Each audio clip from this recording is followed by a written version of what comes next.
Okay, Jim, Tina, I think I'll just start with the first slide and we'll see how many people will I think there are a few more people joining us. So for everyone, hello and welcome to our webinar today. So before we begin, I would like to share some tips with everyone here. First of all, this virtual event will be recorded and shared after this webinar itself. So if you have missed out on anything, feel free to keep a lookout for our email and we'll be able to share this recording with you. And next, if you can see on your screen, you should be able to have a caption function at the bottom of your screen itself. So if you feel like you're not following the webinar or what we're talking about, you'd like to read some of the captions, feel free to explore that function. And your microphone should be muted by now. If not, please mute yourself. And if you're calling in via landline or phone, you can press *6 to mute yourselves. That would be great. And finally, to ask a question, if you can see right now on the screen, the top part of your screen should have a banner that says ask a question. So I've also copied this link into our chat box. And feel free to just access this link and type in your questions, and we'll be able to see what you would like to ask. All right, so maybe we'll just begin. Okay, so, okay. All right, so today's webinar is called The Network Effect, Expanding Your Network Virtually. And I am representing NYU Alumni Club in Singapore. And that's one of the reasons why we decided to hold a webinar about this today and reaching out to our global alumni is because we have this thing called the NYU Singapore Mentorship Program. So this is basically a program that's created under the branch of NYU Alumni Network in Singapore. It is an annual program, and we hope to promote closer network and create professional opportunities for NYU alumni in Singapore. So the reason why I brought up this today is because we are on our last day of recruitment for this year's program. So if you're based in Singapore and you'd like to become a mentor or a mentee, feel free to reach out to us after this program, this webinar. And if you're not based in Singapore, don't worry, because this year, due to the different factors that we're facing, such as COVID-19, a lot of staff are going into virtual format. So you'll probably find a lot of our program content going around virtually. So feel free to log in and check them out. If not, if you wish to create a mentorship program in your own countries, also feel free to reach out to us. We'll be more than happy to help you. So right now, this mentorship program, we are launching it with two main communication channels via WhatsApp and LinkedIn. And we hope that it will continue to create more conversations around it. So if you can see our current committee members, Saloni and Tina, they are both my generals for heading Mentee and Mentor program. And as well as we have Ellery and James, they are the president and vice president of NYU Alumni Club in Singapore. So if you have any other programs that you would like to join or wish to find out what the alumni in Singapore are doing, feel free to reach out to them. And finally, we'd like to thank Xing Wei, who's our NYU coordinator for alumni affairs. So she's currently based in Shanghai, but she's also helping the rest of the alumni groups in Asia. Yeah. So let me jump straight into our guest speaker for today. His name is Jim Lee. He's the Strategy and Partnership Senior Lead at Google. I guess the reason why we want to reach out to him is because he is also an NYU alumni.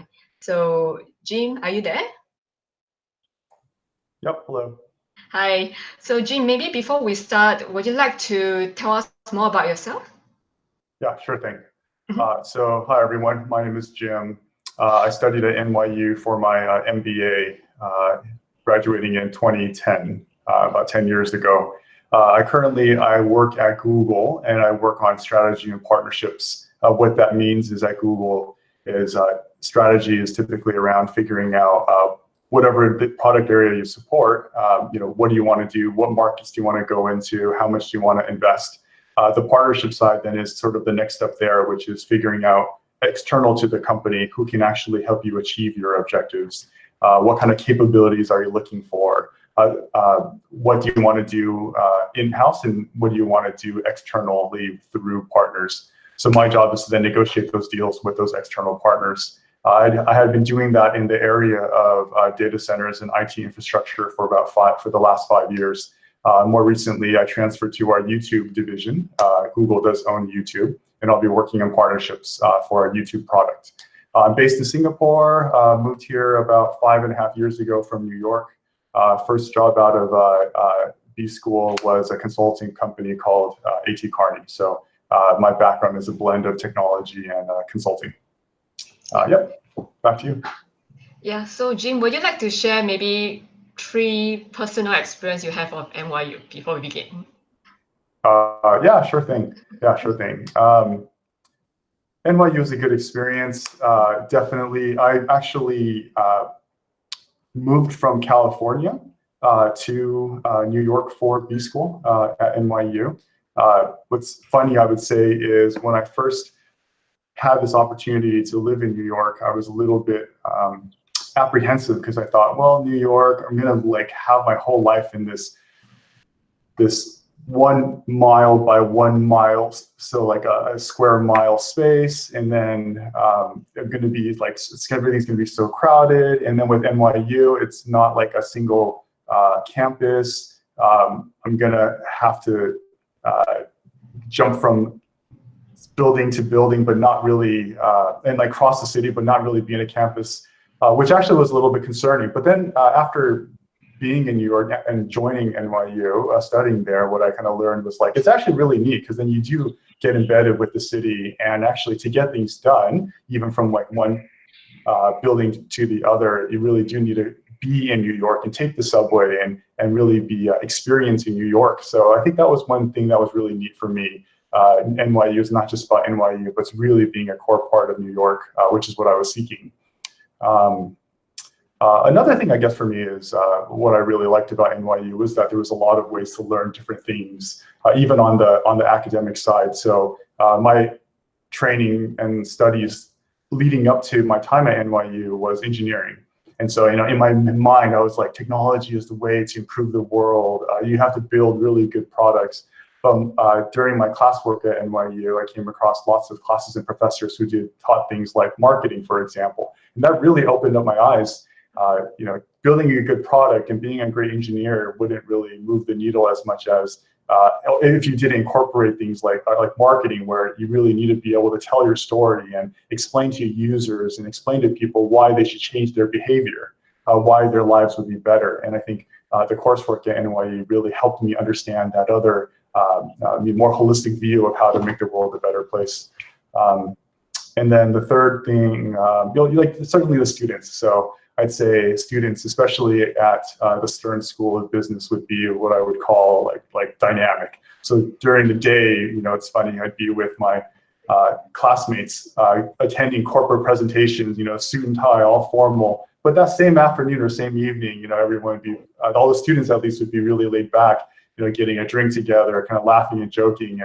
And I kind of say that it's an interesting bunch that can be so formal and sort of solve those things of their lives during the day, but then during the evening times really relax and enjoy the company of each other. And so I think I really enjoyed my time as a student at NYU, and I really do miss all the fellow students. And so when I attend the alumni events here in Singapore for NYU, it's nice to kind of be back into that vibe and meeting other students that are like-minded. So yeah, I think those are a couple things. Yeah, I find it quite interesting because Jim and I are currently in a technology role. So both of us come from a very different background. While he is from Stern, I'm from Steinhardt. So yeah, I'm pretty sure that today we have a lot of our fellow alumni for these 2 schools, and as well as many other schools. So we look forward to meeting you guys later. So let's start. So before we begin, I'd like to have some disclaimer about this. So Jim and I, we are not experts. We are not academia in networking. What we are trying to present today, or maybe hopefully we can trigger some thoughts, is to base on our past experience in networking. So maybe from Jim's side, his will be more on strategy, partnerships.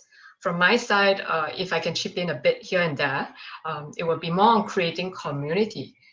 So I guess that was one of the reasons why we decided to give it back to our NYU alumni. So hopefully you can learn something from today. So before we begin, let's set some context for today's discussion. In our current world, especially in the recent COVID-19, a lot of us are being forced to work from home or work on isolation.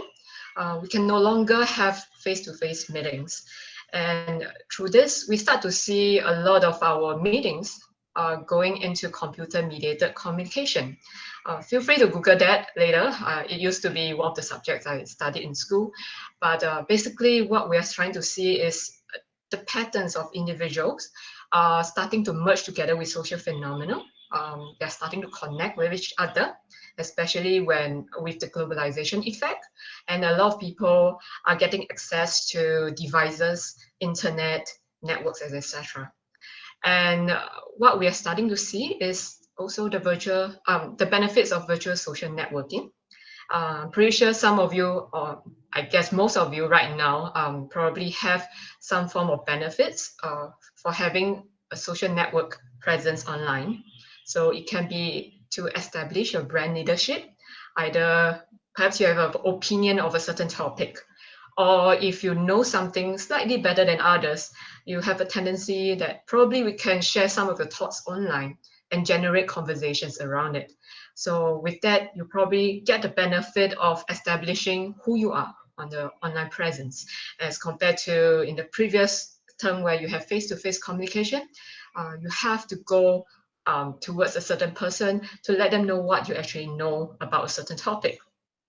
Next, we have forming business partnerships. I'm pretty sure Jim and a lot of people who are dealing with partnerships right now understand this pretty well, especially in the digital world. You can always go and Google, go and do your research online digitally to identify who are your best business partners that you should approach. And the last one is something that we do hope that this alumni group can become eventually. That is to create a network of immediate referrals. So I'm sure a lot of us, when we try to build our network, we do hope that whoever we know or whoever we meet has a bit of knowledge of who we are. So the next time if they were to have, if they come about a job offer or they come about with a project kind of RFP proposal, they will definitely think of us and refer us. And with this digital communication, things tend to get a bit easier, especially when you have a LinkedIn profile somewhere that lets people know that you are good in certain things or another. So next, in today's webinar, we'd like you to take a step further beyond what you currently are doing and to build up a network. And through this, how we define it is to boost the quantity and quality of your current contact opportunities through the use of different communication channels. And we do hope that you can engage your contacts in a more authentic and reciprocal way over digitally. This is as if you are trying to have a chat with somebody, but without the face-to-face meeting. So let us jump straight into the first question for today. All right, so hi, Jim. Perhaps you would like to start off with how do you define, or perhaps personally, what is your networking goal, if you have any, for this year? And how do you ensure that you're staying on track towards your networking goal? Yeah, sure. I think for myself, I do have networking goals. Perhaps they're more practical than idealistic, right? So for me, I think what my goal is to learn new things through people that I meet, and as you kind of described, as you were saying earlier, Joanne, like when there's an opportunity that comes up that I'm sort of top of mind. I think that's an interesting and good, valuable place to be. Now, when your question is how do you ensure that you're staying on track towards your networking goals, I'd say broadly speaking, and I'm going to speak not just about myself, but people I come across, right? I think in order to make sure you're staying on track toward your networking goal, you really got to set a goal. So like what is one's goal? I think that's really hard to say, right? Like networking for the sake of networking is not very useful. You're like going in circles and not knowing if you ever achieve your goal or not. So I think for people, I think you do need to think about why you're networking. So for example, are you in sales looking to meet people you can sell to? Are you trying to learn new things and hence networking with people that are in new areas? Or have you done something interesting and you're trying to build your personal brand, as was mentioned earlier, and hence you're using networking to sort of tell your story and share with people what you've done.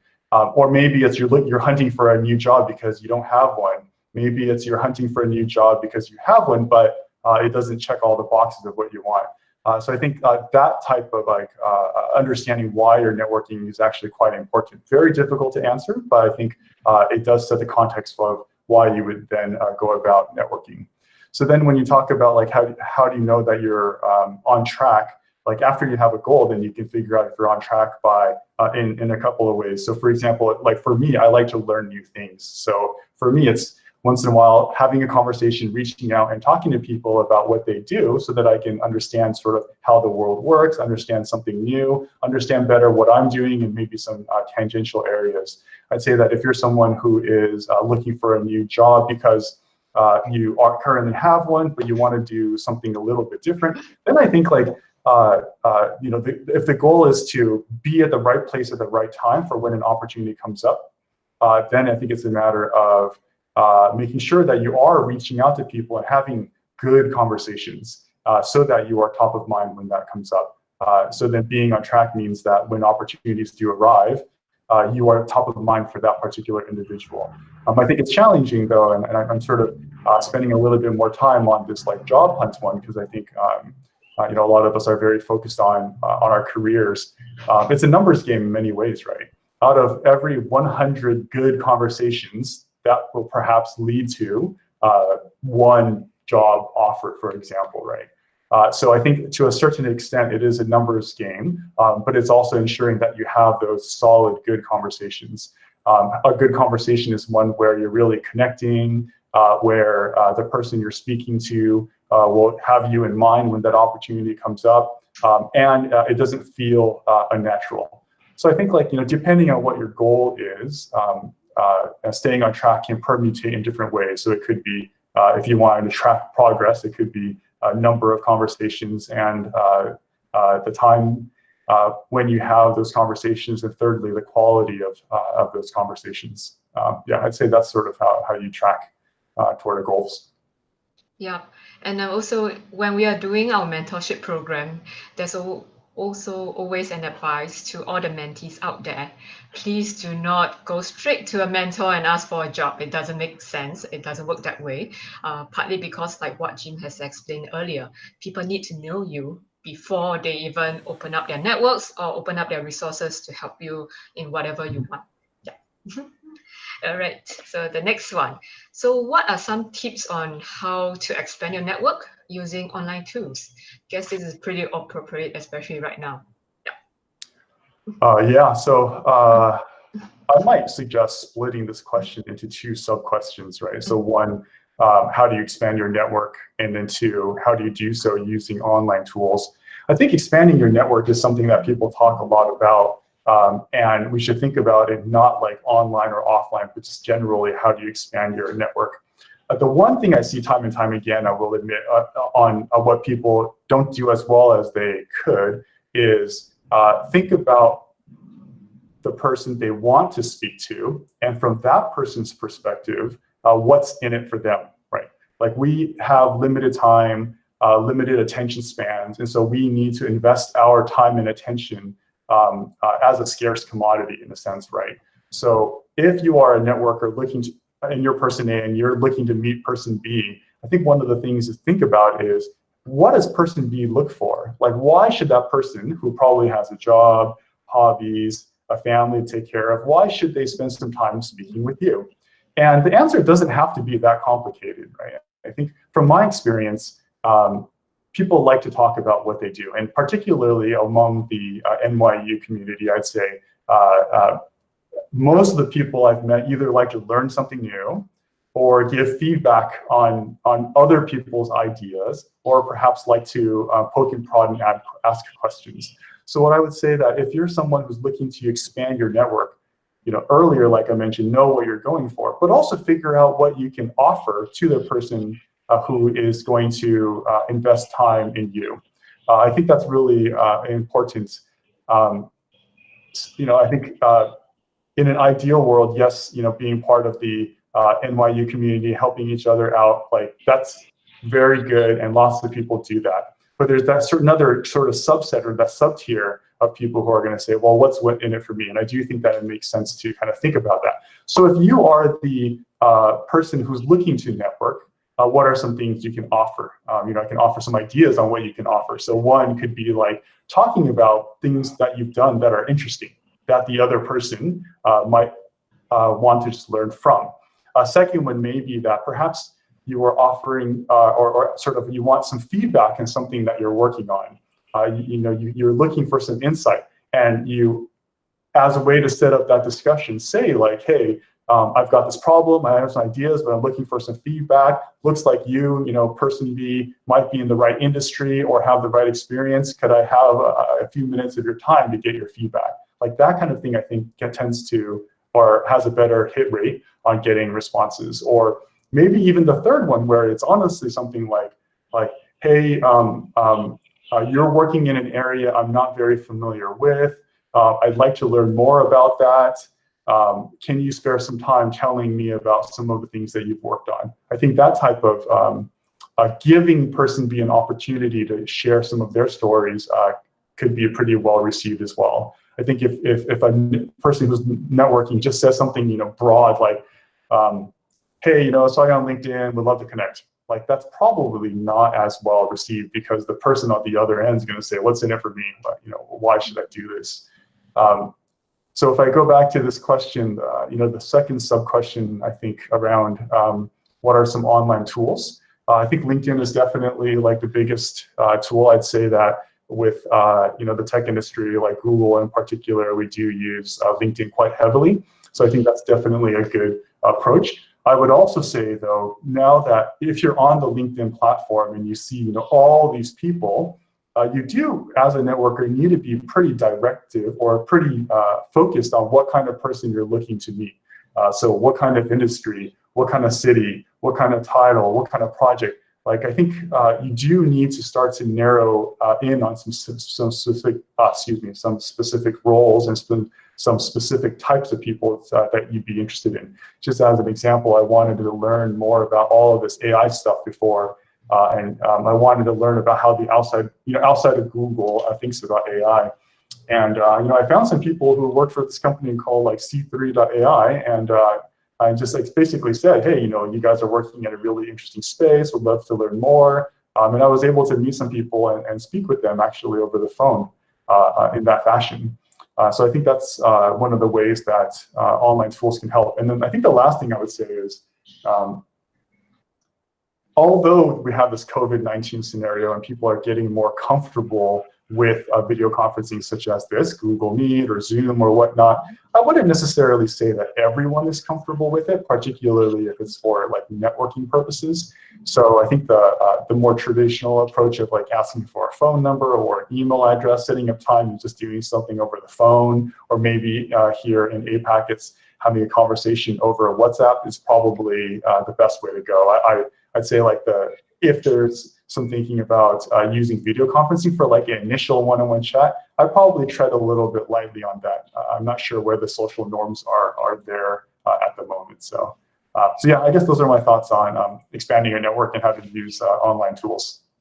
Yeah, so for my side, what I've learned when I first graduated is when you want to reach out to someone, please do your homework. I mean, right now, basically a lot of our information are out there online, especially starting with LinkedIn.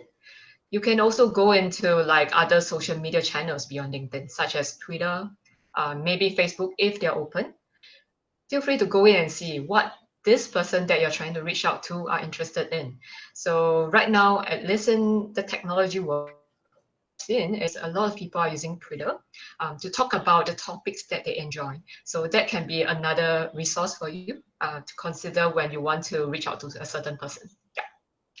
So next one, how can I train myself, or how can we train ourselves to be comfortable in meeting new people? Yeah, sure. So I'd say that it's one of these things where you have to do it a few times to get comfortable with it. Depending on the personality, right? Like, I think this question probably pertains more to folks who are a little bit not necessarily shy, but a bit more introverted, perhaps not like the extroverted person who's always talking to everyone. I do think that practice is the best way to go. When I was in business school, a lot of us would actually prepare for interviews by writing out questions and then writing out answers. It feels and sounds a little bit mechanical, but I think it actually can help quite a bit, because when you're having open conversations for the first time with someone, there's probably only a set of like 5 to 10 questions that's going to kind of kick off the conversation, right? And you can all guess, those types of questions, like where are you from, what do you do, how can I help you, etc., right?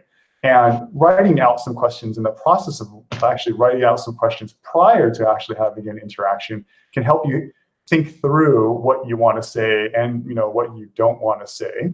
And so that when you actually have networking opportunities, you know what you're going to say right away, and you don't have to worry about that. And that part of being comfortable is already taken care of. Then it's kind of moving on to the other pieces around continuing the conversation or staying engaged or asking insightful follow-on things. So I would say that practicing and sort of writing down some answers and what you want to talk about is important. And I would also emphasize, it might sound mechanical, but it's very helpful and actually very difficult, because all of us have very interesting stories, very rich histories. And so what about that do you say to someone you're meeting for the first time, and perhaps it's like a 2 or 3 minute kind of opening introduction, right? Like a very simple question of like, tell me about yourself. Sounds really easy to ask, but it can be really difficult to answer. So I think as someone who's networking and preparing to meet new people, you got to think about what are those 3 things that you want the other person to come away with. And you can't give a lot of details because you only have like a brief opportunity to open the conversation. So you have to hit those points hard, right? Like, this is who I am, this is where I'm from, this is what I do, this is what I'm looking to do, this is how you can help. Like, very structured. And I think practicing, writing that down, and really just doing it again and again is the best way to go. And I mean, quite frankly, networking is one of those things that you practice. And if you're just starting out on figuring out how to expand your network, you probably will make some mistakes. You probably will. And you know what? It's okay. I can give you a personal story. The first time I was trying, this is like a while ago, the first time I was learning to meet people, I met a guy, and then he was doing some interesting work, and I was like, oh, cool, like, can I give you a call sometime? I'm really interested in these projects you're working on. And he gave me his number, and he was like, yeah, sure, just give me a ring. And then so I think I was like 17, 18 years old, kind of looking for an internship for undergrad. And then so I called the guy, and then the guy was pissed. He was like, it's 7:30 right now, and I'm putting my daughter to bed. Like, this is not a good time. And so he hung up on me. And so I learned from that, like, okay, well, with a lot of other folks, evening time is probably not so good, even though it's good for me. It might not be good for working people with full-time jobs. And so that was a lesson that I took away, and I've never made that mistake again. And, I don't regret making that mistake. It was just one step toward getting comfortable with the norms around networking. And so I think train yourself by just doing it. It's okay to make some mistakes. It's just a step toward getting more proficient at networking. So, yeah. So one small question from what you have covered so far. So how do we know that what is interesting about us? Like, is there any guidance about what should we share in the 3 points that we talk about when talk about ourselves when we approach somebody new? Yeah, I guess you have to think about it both ways, right? So I mean, we all have interesting stories. I think it's on the one hand, it's figuring out. It's a very personal question, right? Like, what is about myself that I want the other person to know, so that you have your subset of things that you would want to talk about. Perhaps it's your career, perhaps it's your path, perhaps it's what you want to do. But then you do have to customize the message for whoever you want to talk to. So if it's someone in a completely new industry, you should probably pull out the points about yourself that might be interesting to someone who's completely different from yourself. On the other hand, if the other person is similar to you, maybe you want to emphasize where you have similar paths, common values, common problems that you solve together. So I think the question is easy to ask, but the answer really depends on the context of who you want to speak to and what you want to say about yourself. So a last point would be like, if your goal is to try something new, you should probably talk about the different things that you've done. If your goal is to do the same thing, but maybe in a different country or a different city, but you're really an expert in that field, you should probably emphasize that you're really an expert in that field. So I think it depends on the context and what you want to get across. Yep.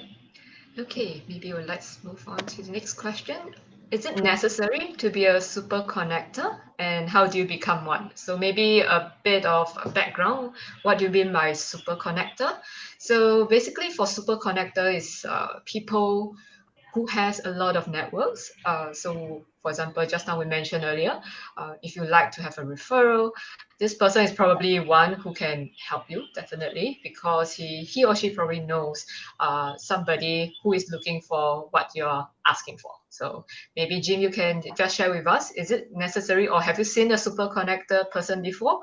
And if so, how do you become one? Yeah, I think the normal definition of a super connector is someone who seems to know everyone and can make those connections when like a connection is needed, and seems to always be in the know, right? I haven't read the book, but that's sort of my impression of a super connector. I would say that I'm certainly not a super connector, but I think I'm a reasonable networker. I think I have a reasonably sized network. And I would say, is it necessary to be a super connector? I'd say that really depends on what your goal is, right? Like, what are you trying to achieve? So as an example, if you are in sales or you are in some sort of deal-making role, you probably do want to be connected to a lot of people all the time so that when a deal opportunity comes up, or there's market intel, or there's sort of insights that you're looking for, you want to be at the right place at the right time. So I think in that case, yes, you probably want to try to be a super connector. But let's say that you're just looking to network because you want to learn new things, but it doesn't necessarily solve your daily problems, then no, it's probably not necessary to be a super connector. To be a super connector sounds really tiring. To me, it sounds really tiring. I mean, these guys are people who are spending all of their time being connected with lots and lots of different people. And it's got to be not just something that you like to do. It's got to be something that you love to do, that you're really passionate about. Every free moment is like talking to someone, networking with someone. Every meal is not alone, but with someone. And it actually sounds really tiring to me. But I think there are people out there who absolutely thrive on that, absolutely love being able to not only know what's going on, but to connect people who are looking, for another person to connect with. And I'd say that it really is a lifestyle. Like, yeah, it's really a lifestyle. It's to become one. So, and also, I think the other thing is you have to be really good at brokering information, right? In order to stay connected to lots and lots of people, all the time, that network has to get something out of it too. And I would also assume that the super connector is the one doing all the work and reaching out. So I think the super connector has to be really motivated, have something to offer in order to I guess, become one and stay a super connector. So yeah, I think in most cases, probably not necessary, but depending on the goal. Okay, sure. All right. Final question before we open up to our Q&A to our audience.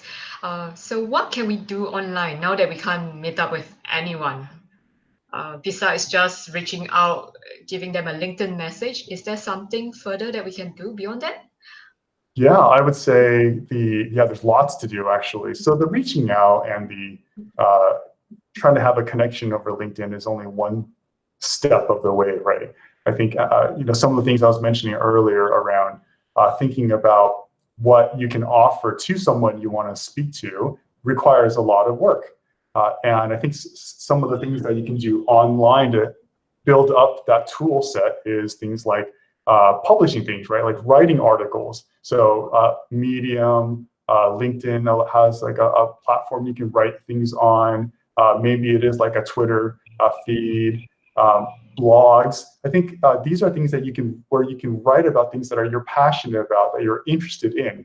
so that later when you're reaching out to like someone on LinkedIn, you can say like, hey, this is all the stuff that I've worked on. Here's some things that I'm really interested in.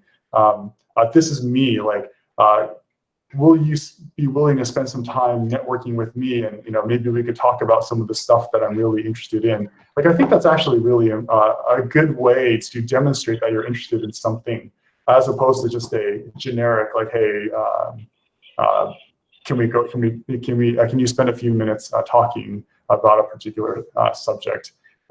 Yeah, so I think those are all online tools that are things that you can invest in to make that conversation, quote unquote, good, as I had said earlier. I mean, I think I should take the opportunity to also point out that, and I definitely noticed this in business school, you get half the people who seem to really know what they want to do. And so they're like mission focused. But then you have the other half of the people who are like, oh my gosh, there's so many things that look good. What should I do? Like, whenever I talk to this type of person, it sounds interesting. When I talk to that person, it sounds interesting. What should I do? And I think among this second half of people where everything sounds good, effort needs to be put into like kind of pruning things, figuring out what sounds good and, quite frankly, what doesn't sound good. And so if you think about like your time and effort as like what you can invest with, like your currency of investments, you need to place some bets and make some investments. So it can be done in the form of like writing these types of articles, writing blogs, writing Twitter, because then that helps you kind of figure out who you want to speak to. And let's say that you put all this effort into something and you figure out, actually, I didn't really like it.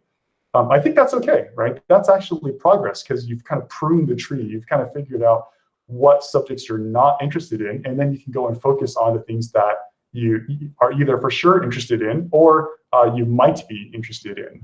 And I think some of these types of publishing, writing can help you figure that kind of stuff out. So yeah, I think that's kind of stuff you can do. Yep.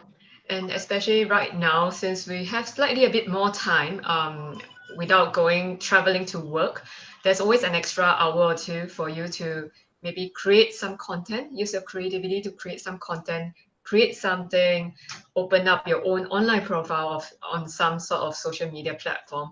There's always a lot of stuff for us to do. So if you ever need ideas, always feel free to reach out to us. I'm pretty sure one of us will definitely give you something, a great idea for you to even start a new project, so that you can represent yourself in the online digital space. So I think this is our last question. So right now we'd like to open up to our audience Q&A. Feel free to ask us anything, like ranging from Jim, what were you up to? What are you up to nowadays? All the way to maybe if you would like to have more tips on networking that we didn't cover, feel free to ask us questions on that.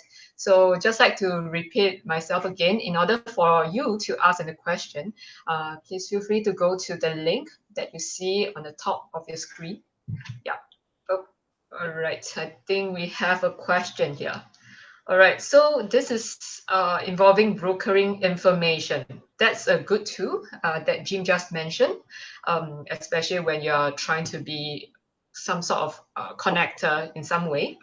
But we also have to make sure that the information is correct and does not infringe on regulations. So how do we navigate this thin line of exchanging information? Jim, do you have any thoughts around that? Yeah, sure. Firstly, I would say, like, of course, don't break any laws. I think that's probably the easiest answer. And then I think moving into, I think ethics are definitely important. Value system is really important. And so this is going to be so like dependent on the situation. But I do think that sharing of information through people that you trust are going to be is certainly important, right? I think that's how you get things done. That's what partnerships are about. But I do think that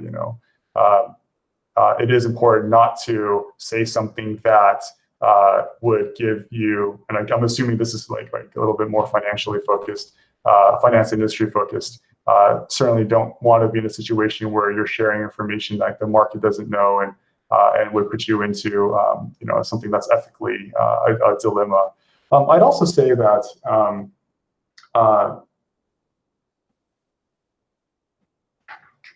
building trust in people is sharing information that is relevant and accurate.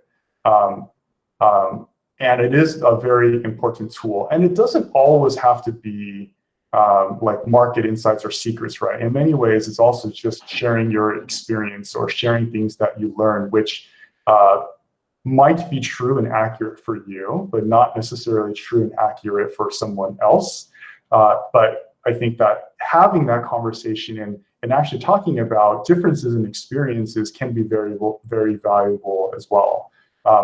I think there's not always like black and white answers, but having a discussion around drivers for differences, what different implications are, how you think about things differently from someone else can be a very valuable experience. So the example that I gave earlier when I was saying that one of the things about NYU that I really enjoyed was having different classes to take, right? Because in that example, my life up to the point before I went to NYU was very engineering focused. So my experience was also build a product, they'll come, be a good engineer, and you'll be taken care of. But it was in that class where, in a way you could say that other people's experiences were different. Like other people's experience, and sort of the point of the class was, you can build a good product, but if you can't tell anyone about it, no one's going to adopt your product, use your product. And you won't actually move the needle at all, change the world at all, do anything that's different. So I would say that different perspective really is a valuable conversation to have. So, yeah. All right. Yeah. So we have another question from Gary. So can you share your thoughts on networking within your network, specifically on ways to remain at the top of the list when it comes to your existing connections that could be really help you achieve your goals? Oh yeah, absolutely. I think networking is both developing developing relationships with new people, but also fostering and managing your current network. And I think that's something that I certainly do. So I think sometimes the line blurs between someone who's a friend and someone that you might view as like a professional contact. So for me, for example, I do spend time when I finish like a big project or I achieve something big. I do kind of think about like, hey, who do I want to share this news with? Who would I want to tell? And not as a way of showing off, but sort of like celebrating with, because I think people who are good at networking and professional networkers enjoy that opportunity to celebrate together. And it is an opportunity for you to refresh other people on what you're working on, as well as maybe get excited about what you've achieved. So I do think that when you hit a certain accomplishment or you have a question, thinking through like, who would this be interesting to is a very powerful tool. And I think even like with WhatsApp now, it makes things even easier, right? Like if you have someone within your network that you have on WhatsApp, whether it's sending a link or saying like, hey, we should catch up. I just, did this really cool project, would love to tell you about it because I remember you like this and that, and make that conversation attractive and valuable to your network, I think is definitely one way to go. And I also say, like, obviously with LinkedIn, you can write on, I think it's called a wall, you can post a note and say that, talk about something that you just accomplished. And I think that gets viewed very regularly. And yeah, I think that's a good way to go. And I'd also say that, I think Gary's question is around remaining on the top of the list, but sometimes it's also reminding people about you. So I'll tell you a really quick story about my transfer to YouTube. So I transferred to YouTube recently, and it's this transfer is something that I was been looking to do for quite some time, actually, because I wanted to solve different types of problems. So just like we're discussing here, I thought YouTube was an interesting product to be a part of. And I looked up people who were at YouTube, and I literally just emailed people at the company I didn't know at all. And I said, hey, your area seems really interesting. You're in Singapore, I'm in Singapore. Can you spare some time?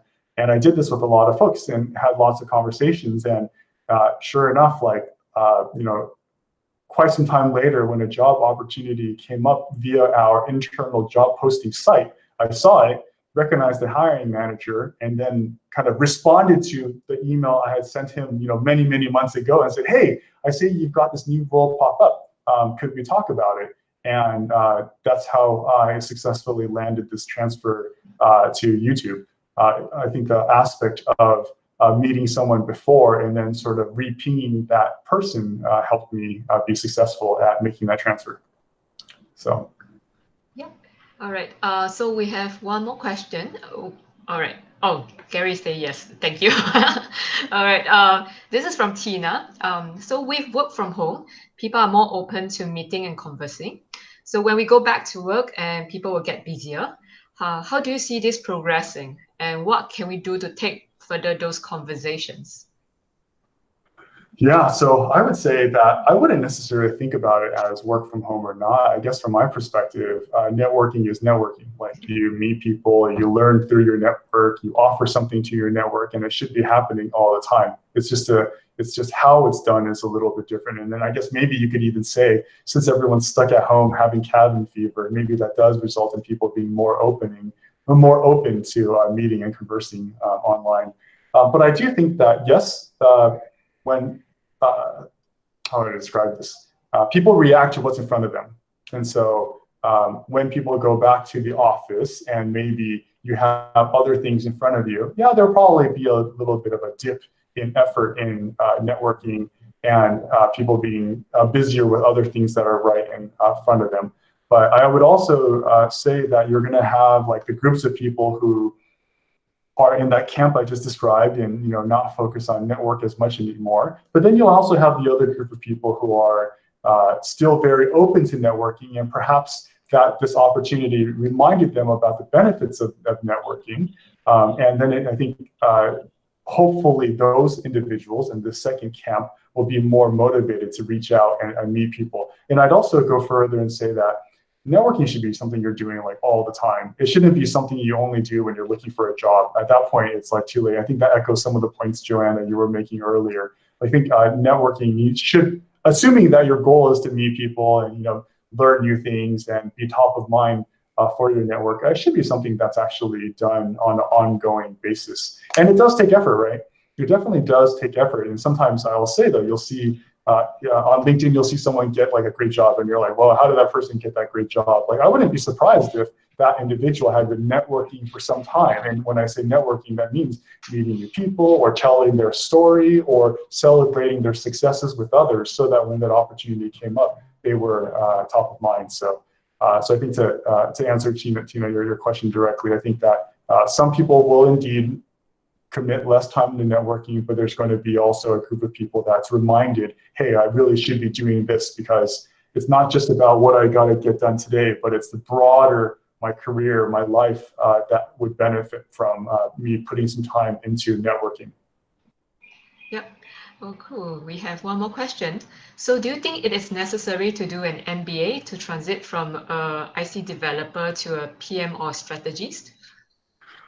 Yeah, sure. So I would say, no, it's not necessary. It can be helpful, but it's not necessary. I'd say an MBA is something that does teach you a lot of things in a short period of time. You meet a lot of people in a short period of time, but I would say it's not 100% necessary. I think for an individual who wants to switch from a individual contributor into someone that's a bit more big picture focused, you can do so through things like trying to work, like support someone who's already in that role, or yeah, that's probably the best way to go, is to try to do some of that work and also just express interest. I'd say people don't realize the value of expressing interest enough, particularly those of us who work in APAC. I think it's really, if you think of yourself as someone who's a hiring manager or someone who is a people manager, you have work that comes in, right? So how do you allocate the work? Well, it's based on people's experience. That's the easiest one. But the other way you allocate work is based on people's interest, because hopefully you, as a good manager, you want to take care of your people. So if you have an individual contributor raising their hand and saying, hey, I want to help with this project management, this program management, that strategy, if you're a good people manager, you'll probably want to actually reward that type of determination. So I would also say, if you're currently an individual contributor and you want to move into something that's more, big picture, volunteer to do something. Like ask someone if you can help them run some numbers, build a model, write a white paper, things along those lines. It doesn't have to be an MBA.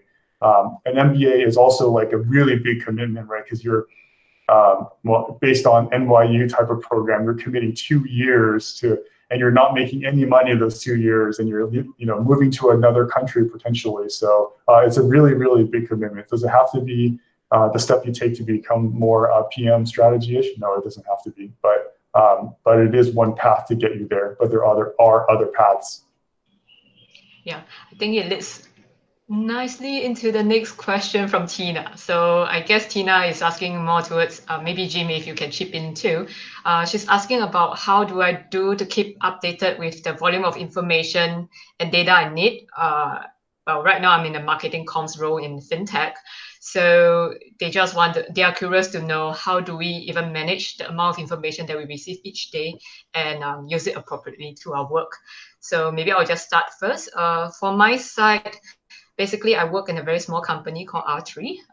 So we look after, for my side, I look after APAC. And the amount of information that we receive each day, especially in the area of blockchain, the area that I'm in right now, can be really, really big sometimes. So what we have is we have different sorts of tools to make our work efficient. So you can look into tools like news updates every day. You can follow the companies that you're interested in, such as our competitors or companies that we hope to work with. You can, for example, leading back to this conversation, you can network into the people who are in those companies to get the most updated news that they can kind of share with you publicly. So those are the little things that you can help you to manage your work effectively, while giving you a chance to network into maybe a different company, into a different field that you hope to ultimately go into. So, Jim, do you have anything else that you would like to share? How do you manage the volume of information or data that probably you need in your daily job or in your daily network? Yeah, what I would say is it's a great question, especially in today's world where everything is digital and you have things like Google and among other platforms that give you information. It's hard to stay on top of it. What I would say is you have to know what you're looking for. And in order to figure out what you're looking for, sometimes you have to look through all the things that come in, like all the data, all the news, all of the clippings, articles. But then I think you quickly have to start to identify what the themes are that are relevant to you. So maybe you care about competitor information. Maybe you care about leaks from your own company. You've got to start to figure out what's interesting to you, what's important to you among all of this data that comes in. And then I think after you figured out the key themes, then you start to filter and say, all this info that comes in, what's important to me because it's part of this theme that I've identified, and what's not, and I'm just going to toss it away because you'll never get through everything. So I think that's sort of an approach I'll take. So read everything, figure out the key themes, then just focus on the key themes on the information and dump everything else that doesn't hit a key theme, unless it's something that really has a major, major impact that was not part of the key theme. Otherwise, you're just going to be drowning in information. Anyway, yeah, I think that's one way to do it. That's right. So I think we have a question from James. So in the current timeline for recovering COVID impacts on the workplace is extremely murky. So both employers and employees are forced to adapt to the concept of work from home. So which for some has increased productivity and for others has taken a fall. Do you feel like after recovery, large firms like Google will offer work from home as a standard option?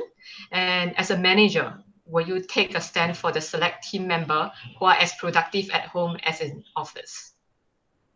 Yeah, I don't really know if Google will offer work from home as a standard option. Just not sure. That's corporate policy, that kind of thing. But I will tell you that Google has always taken advantage of these types of video conferencing, remote work, portable laptop, mobile cell phone types of things. It's always been part of how not just Google, but the tech industry works. So I think that's part of the reason why when COVID-19 hit, a lot of the tech companies were able to kind of ride out the storm a little bit because a lot of these types of tools were already being used.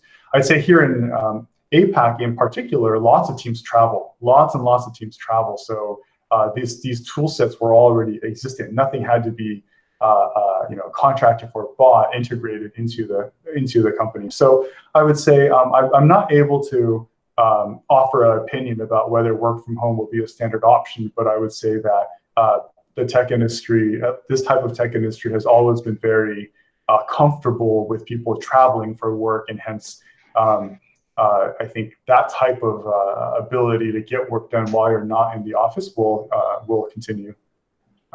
Yeah, I'm hoping that I answered that question sufficient. Oh, sorry, there was a following question around, as a manager, would you stand for select team members who are as productive at home as in the office? Yeah, I'd say as a philosophy, Google measures people on the performance. It's not about face time. It's not about number of hours in the office. It's about getting things done. So I would say we do focus on outcome, regardless if it's at home or not. I think that there's also realities that the individual needs to accept, though. Like if you're working from home a lot, you probably won't be plugged into the culture as much. You'll probably miss out on some of the water cooler conversations. I think those are some of the realities that the individuals need to take into account as well. But I think there's definitely focus on just outcome instead of the how work gets done. All right. Thank you, Jim. So thank you for joining us today. We're really glad to have Jim as a guest speaker. So if you have something that you wish to share with us, with the alumni team, always feel free to reach out to us. We can definitely co-create some kind of content, something like similar to today, or something that perhaps you would like to be a mentor to somebody. So our email address is over there. Feel free to write into us if you would like to reach out, start creating a networking, stuff like that. Alternatively, if you would like to stay in touch with the NYU alumni globally, feel free to go to that address that you see under the weekly guide over there. Check yourself, make sure that you get your weekly newsletter on the upcoming webinars that we have. So thank you again to Jim Lee and everyone else who has attended today. We hope to see you again sometime soon. Thank you. Yep. Thanks, everyone.